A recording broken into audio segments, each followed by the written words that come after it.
Let us look at the tools we have to manage stakeholders. A very powerful stakeholder management tool is outward management.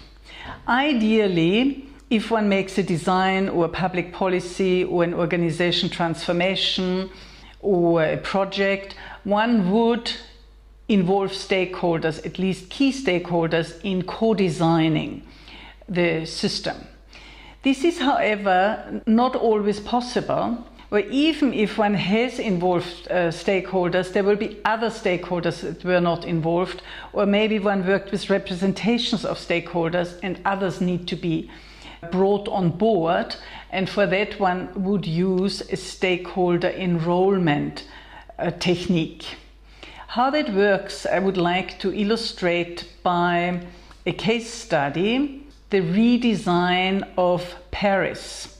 This happened in the early 1970s when Paris needed an urban renewal strategy, and the political climate at the time was so that the left and the right in the Cold War climate could not agree on particular strategies. So system thinkers were called in. Osbekan, Garchadaki, who told me the story, and Eckhoff, I believe, were involved in the exercise. What they did is they set up a design team. It apparently consisted of something like 7 persons who decided to make an ideal design for Paris. Whom did the 7 represent? Nobody, themselves. They were just creative individuals. They did, however, consider various stakeholders of the design and what these stakeholders might want to have happen in Paris, or how Paris should look. And they finished the design and went afterwards from stakeholder to get their specific input. So they would, for example, go to the first stakeholder, for argument's sake, the Chamber of Industries, and ask them, what do you think about the design? Chamber of Industries would look at the design from the perspective of industries, not from the perspective of art or road building. So they may say, we like this, we don't like that, what about this, and make other proposals. And the design team would co-design with each stakeholder their inputs, their concerns that they hadn't considered. And the purpose of the design team is not to push their ideas, but to get the input, to enroll stakeholders, and to make sure that the whole design stays coherent. The Chamber of Industries wouldn't say we want the steelworks in Fontainebleau when other groups said we want a green Paris. So the importance of the design team is managing the coherence of the design and enrolling. And as the process continued, each stakeholder had their own circle of discussions around the design and widened, so different industries within the Chamber of Industries or within the Arts Council. It may be the visual arts and the theaters and the architect, etc., who would look more specifically at the design from their perspective, from their functional perspective, because stakeholders are a functional concept.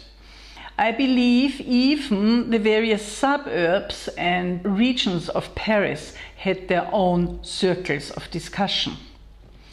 So overall, the process continued for close to 3 years, and millions of inputs were received. The discussion went via public media, via Delphi studies, questionnaires, workshops, etc. In hindsight, the importance was not so much the original design Probably if 7 other persons had sat around a table and made a design, Paris would look different today.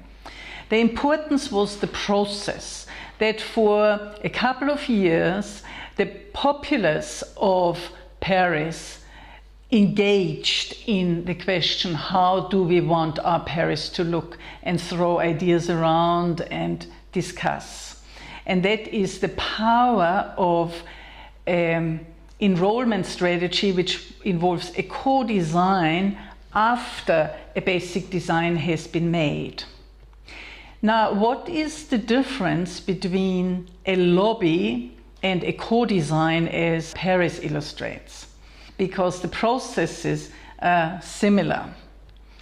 The difference is that a lobby pushes its own point of view and wants to convince others to go along with them, while the enrollment strategy does not push its own opinions. The design team, they're genuinely interested in co-designing with the stakeholders.